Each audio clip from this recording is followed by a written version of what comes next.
दोस्तों, स्वागत है आपका मेरे इस वीडियो में। इस वीडियो में मैं एक्सरसाइज 1C का तीसरा नंबर सवाल आपको बताने जा रहा हूँ। तो देखिएगा कि इसको मैं कैसे सॉल्व करता हूँ। तो सवाल क्या कहता है ये देख लीजिए। निम्नलिखित में परिमेय और अपरिमेय संख्याओं को पहचानिए। तो यहाँ पर हम जानते हैं कि परिमेय संख्या किसको कहते हैं, अपरिमेय संख्या किसको कहते हैं।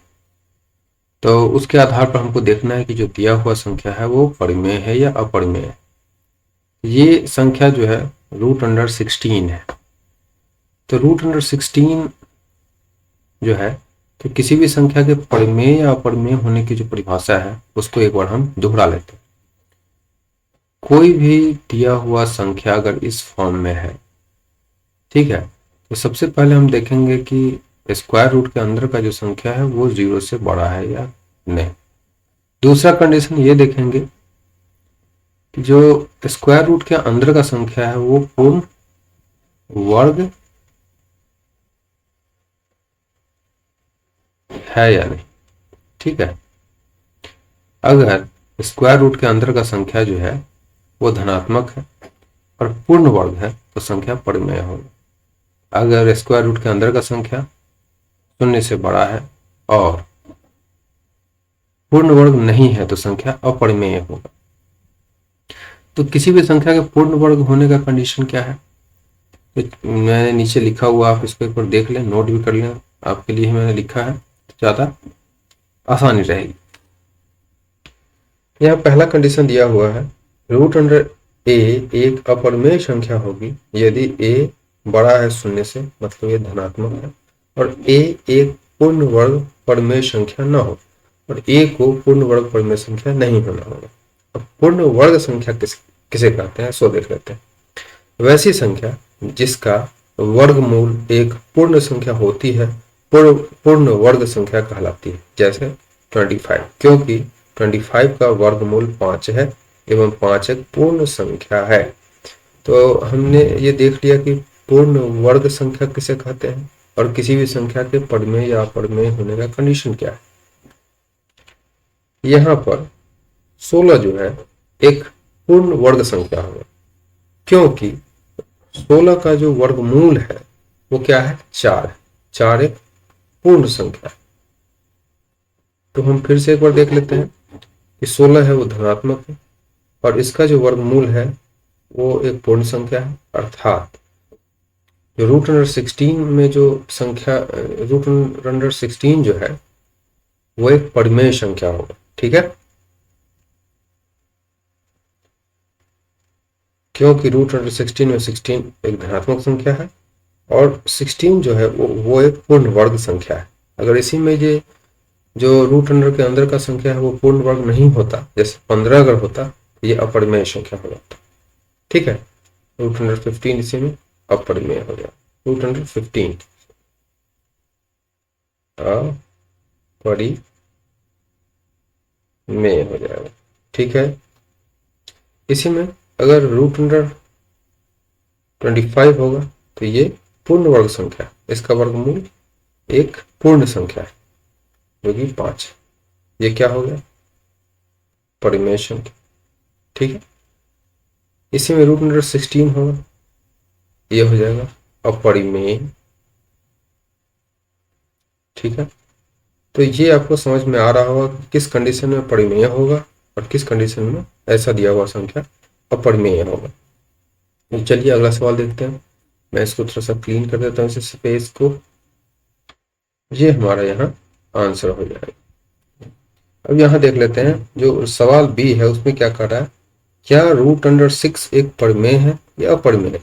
तो सबसे पहला कंडीशन है 6 जो है उसको धनात्मक होना। 6 जो है धनात्मक है, ये देखने से ही पता चल रहा है।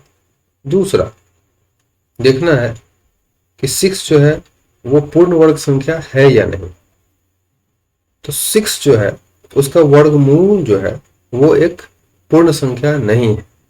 ठीक है, तो क्या हो जाएगा, √6 एक अपरिमेय संख्या हो जाएगा।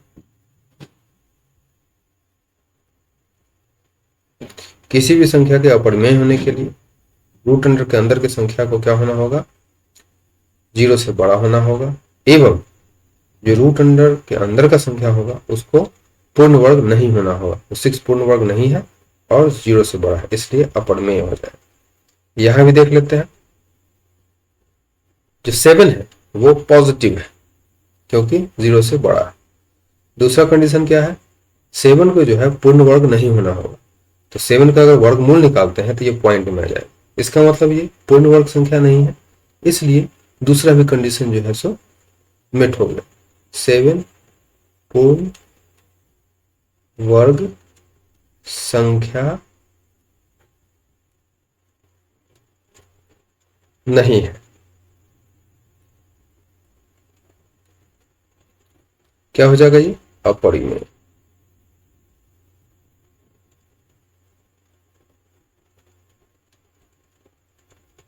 डी नंबर सवाल देखते हैं। अब डी नंबर सवाल में जो रूट के अंदर का संख्या है वो क्या है, 225, जो कि 0 से बड़ा है। तो फर्स्ट कंडीशन सेटिस्फाई हो गया। अब देखना है कि 225 पूर्ण वर्ग संख्या है या नहीं। अगर 225 पूर्ण वर्ग संख्या नहीं होगा तो ये क्या हो जाएगा, अपरिमेय हो जाएगा। अगर ये पूर्ण वर्ग संख्या निकल गया तो क्या हो जाएगा, ये परिमेय हो जाएगा, रूट अंडर 225। तो देख लेते हैं, इसका वर्गमूल पहले निकालते हैं। इसका वर्गमूल जो है वो पूर्ण संख्या के समुच्चय में है या नहीं। तो सबसे पहला जोड़ा लगा लेते हैं, वर्गमूल ऐसे ही निकालते हैं। एक एक एक दो, बाकी दो संख्या को उतार लेंगे हम यहाँ पर सीधे के सीधे, फिर 5 लिखेंगे, 5 यहाँ 5 ले देंगे। इसका 1 यहाँ लिखा, इसका 5 यहाँ लिखा, 50 25 5 10 12, 5 5 10 2 1 3। तो ये जो है 15 आया। 15 जो है वो पूर्ण संख्या है।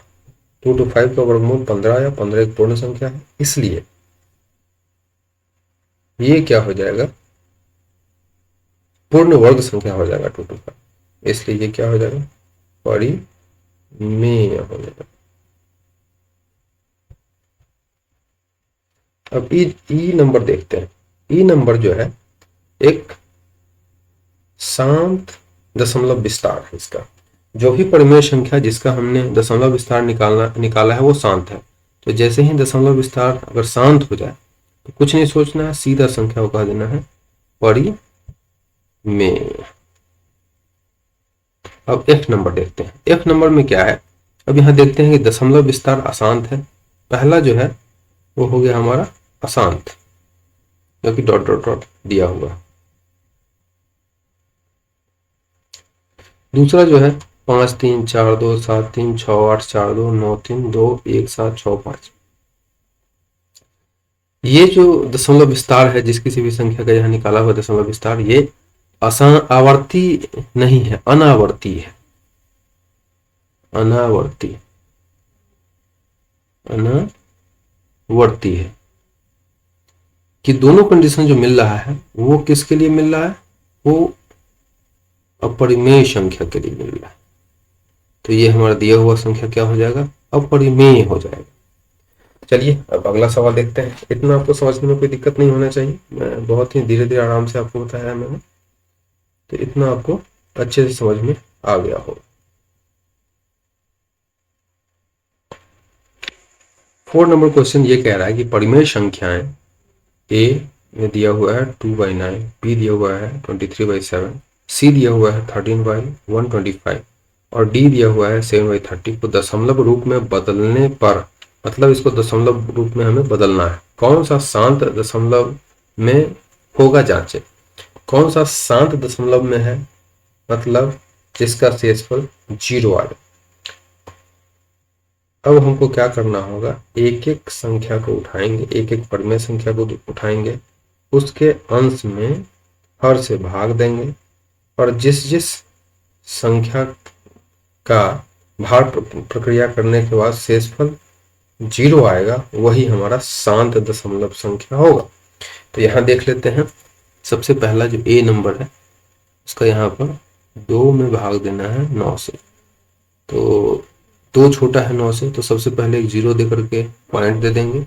इस पॉइंट के बदले यहाँ पर एक 0 दे सकते हैं। 9 दूनी 18, 2, ये कट जाएगा। फिर एक 0 दे सकते हैं। 9 दूनी 18, 2। इस तरह से 2 का रिपीटेशन जो है हमारे शेषफल में हो रहा है, और ये नंबर जो है सो बढ़ता ही जाएगा। 2 2 हमारा भागफल में आते चला जाएगा। इसका मतलब ये हो गया हमारा, इसकी प्रकृति हो जाएगी अशांत, क्योंकि शेषफल जो है कुछ ना कुछ आ रहा है। तो इस प्रमेय संख्या का दशमलव प्रसार का प्रकृति हो जाएगा अशांत। अब क्या करते हैं, अब 23/7 जो प्रमेय संख्या है, इसका दशमलव प्रसार हम करके देखते हैं। 7 21, 3 में से 1 जाएगा तो 2, 7 दूनी 14, 6, सॉरी। इसके बाद एक हमको दशमलव देना होगा, और इस दशमलव के चलते यहाँ एक 0 आ जाएगा, और इस तरीके से यहाँ जो शेषफल 6 आया, इस दशमलव के चलते यहाँ हम एक 0 दे सकते हैं। 7 26, 7 56, 7 56। अब यहाँ पर क्या करेंगे, फिर से 4 आ जाएगा, एक कट जाएगा, 0, 7 बचे 35, 5, 7 7 49, 1 0 फिर आ जाएगा, एक मरतबे 7 चौक 28, 2 आ जाएगा। तो शेषफल का अब रिपीटेशन शुरू हो गया। यहाँ भी शेषफल 2 आया था, यहाँ भी शेषफल 2 आया।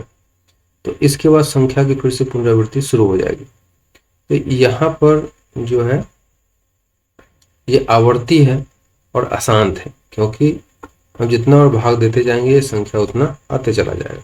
ये भी क्या हो जाएगा, अशांत। शेषफल अगर कुछ आ रहा है, इसका मतलब है कि हमारा जो परिमेय संख्या है उसके दशमलव रूप का प्रकृति हो जाएगा अशांत।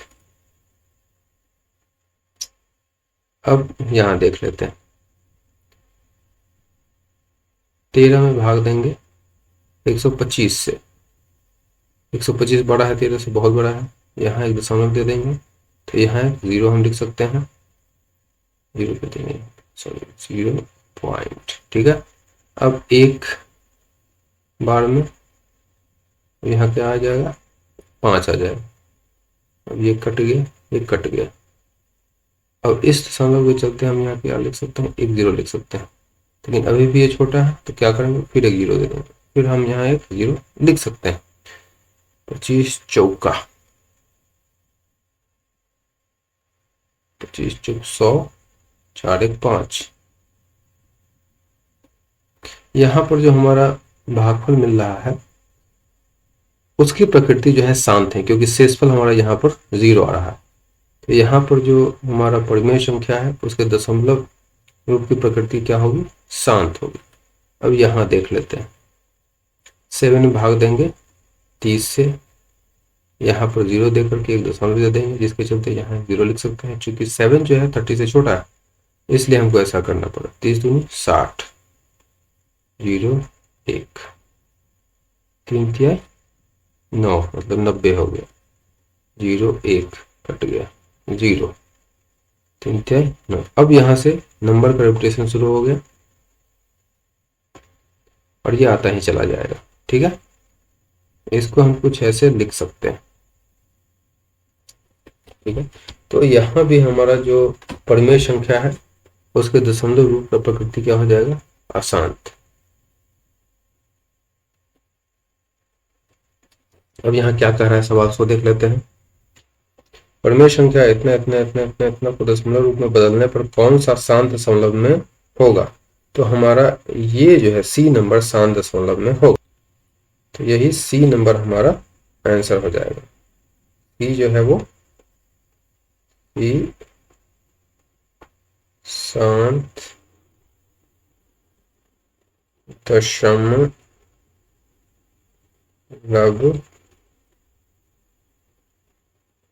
में होगा। ठीक है, ये सवाल भी कुछ उसी तरह का है, तरीके का है। 5वें नंबर सवाल क्या कहता है, परिमेय संख्या 3/5 माइनस 9/75 7/20 और 4/15 को दशमलव रूप में बदले और कौन सा अशांत दशमलव में होगा जांचे। पहले वाले सवाल में शांत दशमलव में कौन है ये देखना था, अब इसमें देखना है कि अशांत दशमलव में कौन सा है। चलिए देखते हैं ये नंबर सवाल से। 3/5 जो है उसमें 3 अंश है, 5 हर है, तो अंश में हर से भाग दे देंगे। 3 छोटा है 5 से, तो 1 0 दे देंगे, यहाँ दशमलव दे देंगे, चलते यहाँ हम 0 लिख सकते हैं। 5 30, यहाँ शेषफल जो है शेष 0 आ गया, तो ये क्या हो जाएगा, शांत दशमलव।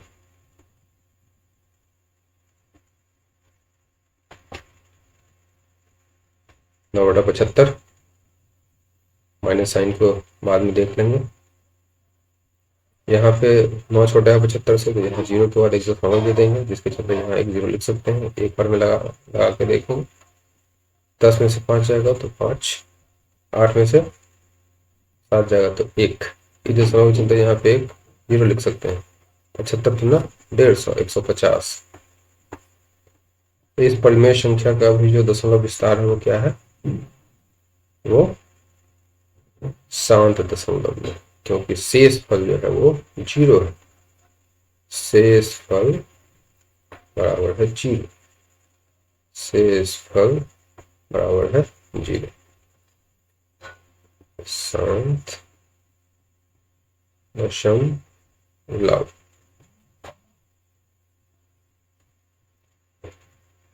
अब इसमें देखते हैं, 7 में 20 से भाग देंगे, 0 पॉइंट, यहाँ पॉइंट दे देंगे, 20 तिहाई 60, यहाँ हमारा कितना हो जाएगा 0 1 0, 20 पंचे 100।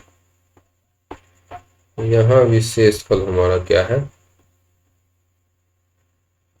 शेषफल 0 है, तो ये भी क्या हो जाएगा, परिमेय संख्या का दशमलव विस्तार शांत दशमलव होगा। अब डी नंबर 4/15 है, 4 में भाग देंगे 15 से, 4 छोटा है 15 से, तो 0 देंगे, दशमलव देंगे, 0 देंगे। 4 के बाद 15 दूना 30, 0 1,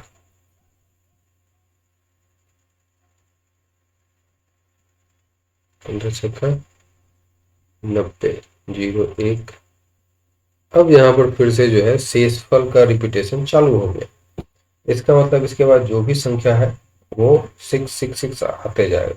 तो इस तरीके से हम ऐसा लिख सकते हैं। अब यहाँ पर जो है शेषफल कुछ ना कुछ आ रहा है और उसका रिपीटेशन भी हो रहा है, तो हमारा ये इस परिमेय संख्या का जो दशमलव विस्तार होगा वो क्या हो जाएगा, अशांत दशमलव में होगा।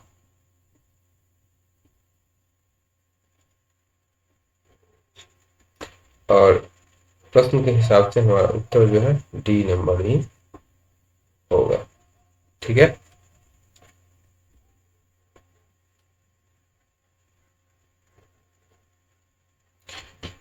अब 6 नंबर क्या कहता है, यदि 1/7 इक्वल टू 0.142857 हो तो 2/7 3/7 4/7 को दशमलव प्रसार क्या होगा। अब यहाँ पर सिंपल सी बात है, जो पहला है 2/7 है। अब 2/7 को हम कैसे लिख सकते हैं, 2 × 1/7। क्वेश्चन से 1/7 का वैल्यू कितना है, 0.142857। अब यहाँ पर क्या करेंगे, इससे इसको मल्टीप्लाई कर देंगे, 7 दूनी 14, हासिल 1, 5 दूनी 10, 1 11, हासिल 1, 8 दूनी 16, 1 17, हासिल 1, 2 दूनी 4, 1 5, 4 दूनी 8, 2, 2/7 का दशमलव प्रसार इतना होगा। आप लिख सकते हैं 2/7 का दशमलव प्रसार बराबर है कितना। अब वैसे ही देख लेंगे 3/7, 3 गुने 1/7, 3 गुने 0.14285 7 21, 2 5 15, 17 के 7, 5 से 1, 8 से 24, 25, 8 से 2, 3 दूनी 6, 2 8, 4 3 12 के 2, हासिल 1, 3 1 4, 3/7 का दशमलव प्रसार इतना होगा। उसी तरीके से 4/7 का दशमलव प्रसार कितना हो जाएगा 4 × 1/7, और 1/7 की जगह पर जो वैल्यू सवाल में दिया हुआ है वही हम डालते चले जाएंगे। आशा करते हैं कि ये सवाल आपको समझ में आ गया होगा। सिंपल कैलकुलेशन का सवाल है। 7 चौक 28, 2 5 20, 2 22, 2 8 32, 2 34 के 4, हासिल 3, 4 दूनी 8, 3 11, 1 हासिल 1, 14 चौका 56, 1 57। इस तरीके से 4/7 का दशमलव प्रसार बराबर है इतना। ठीक है। अच्छा, एक चीज यहाँ होना चाहिए कि 1/7 जो है वो एक अशांत दशमलव संख्या होगा। जब इसका दशमलव विस्तार निकालेंगे तो इसके ऊपर इस तरह से एक लकीर होगी इस संख्या पर, और जब वहां होगी तो जितना भी ये संख्या हमने निकाला है इसके ऊपर भी ये लकीर हमको देना होगा। ठीक है। तो ये सवाल आपको समझ में आ गया होगा, आशा करते हैं। ठीक है। अब इस सवाल को देखते हैं कि यह सवाल क्या कह रहा है। निम्नलिखित भिन्नों को दशमलव रूप में लाकर बताएं कि प्रत्येक का दशमलव प्रसार किस प्रकार का है। अब दशमलव प्रसार किस प्रकार का है ये हमको लिखना है, इसको दशमलव रूप में ला करके। दशमलव रूप में लाने के लिए हम क्या करेंगे, अंश में पर से भाग दे देंगे। यहाँ पर एक छोटा है 3 से, तो यहाँ 0 देकर पॉइंट दे देंगे, यहाँ 0 दे देंगे इसके चलते। 3 क्या है 9, 1 3 क्या है 9। यहाँ पर दशमलव प्रसार में 3 का रिपीटेशन शुरू हो गया है, तो हम इसको कैसे लिख सकते हैं 0.3। ये हमारा हो जाएगा अशांत एवं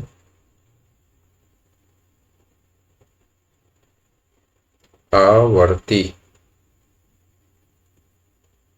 दशमलव प्रसार किस प्रकार का है, तो दशमलव प्रसार दशमलव प्रसार अशांत एवं आवर्ती है। अब यहां देख लेते हैं, यहाँ पर हमारा दशमलव प्रसार किस तरीके का है। यहाँ एक पॉइंट देंगे, 0 देंगे, 8 8 64,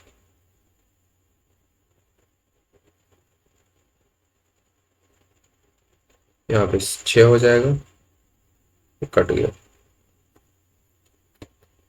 8 6 48, 8 7 56,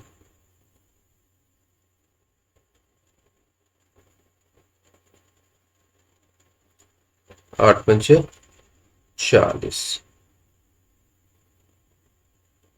यहाँ शेषफल जो है तो 0 है, इसलिए यहाँ के संख्या का तो 7/8 का जो दशमलव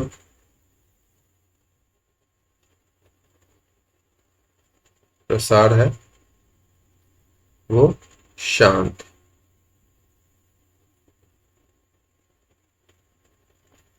अब यहाँ देख लेते हैं, 5 अंश है, 6 हर है, तो 5 में 6 से भाग देंगे, यहाँ 0 दे देंगे, यहाँ पॉइंट दे देंगे और यहाँ पर फिर 0 दे देंगे। 6 48,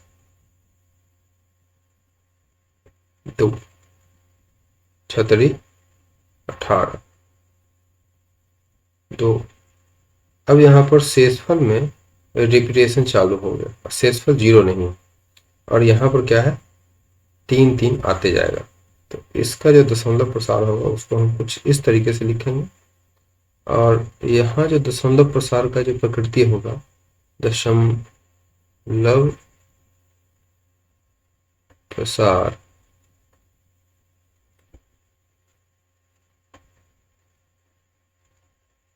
अशांत है एवं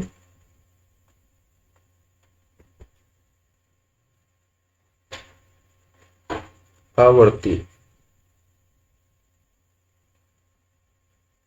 ठीक है, अब देखते हैं अगला सवाल।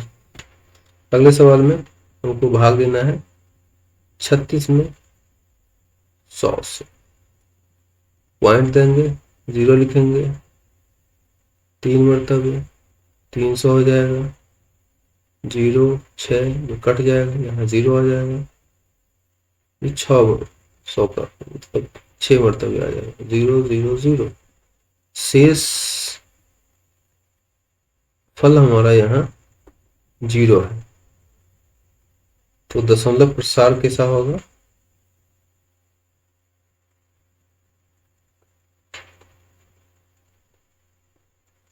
ये हो जाएगा शांत। यहाँ देखते हैं, 2 में भाग देंगे 11 से, या 2 छोटा 11 से, तो फिर यहाँ 0 देंगे, दशमलव देंगे, यहाँ देंगे 1 0, 1 मरतबे 11, 10 में से 1 जाएगा तो 9, ये कट गया, 11 8 88, यहाँ 2 आ जाएगा। ठीक है, 1 मरतबे 11 9 0 11 8 88। ठीक है, फिर 2 1। इस तरीके से 1818 का यहाँ पुनरावृत्ति होते रहेगा। तो यहाँ पर जो हमारा दशमलव प्रसार है वो ये हो जाएगा, या इस तरीके से लिख सकते हैं। अब दशमलव प्रसार जो है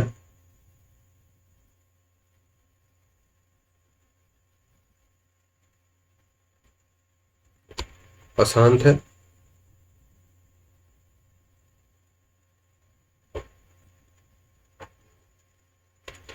एवं आवर्ती।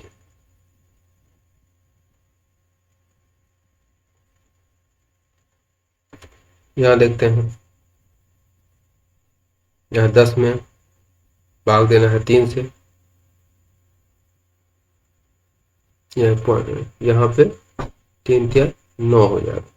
ठीक है, शेषफल 1 आया, फिर यहाँ एक दशमलव देंगे जिसके चलते यहाँ 0 लिखेंगे, 3 3 9, फिर 1 आया, फिर यहाँ दशमलव के चलते 0 लिखेंगे, 3 3 9। तो यहाँ जो हमारा दशमलव प्रसार आया वो आ गया 3.3 के ऊपर, इस तरीके से बिंदी दे देंगे, या 3.3 के ऊपर एक डैश दे देंगे। तो इसको, इसका दशमलव प्रसार की प्रकृति क्या हो जाएगा, दशमलव प्रसार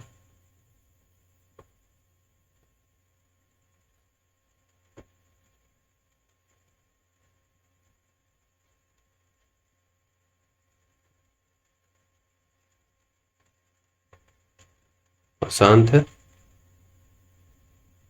एवं आवर्ती है। ठीक है, इसको आप देख करके एक बार में समझ जाएंगे, इसमें कोई बहुत बड़ा रॉकेट साइंस नहीं है, आराम से आप इसको समझ सकते हैं।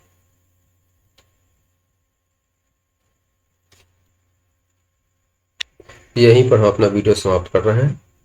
अब आगे का सवाल अगले वीडियो में हम देखेंगे। तो धन्यवाद मेरा वीडियो देखने के लिए, मिलते हैं अगले वीडियो।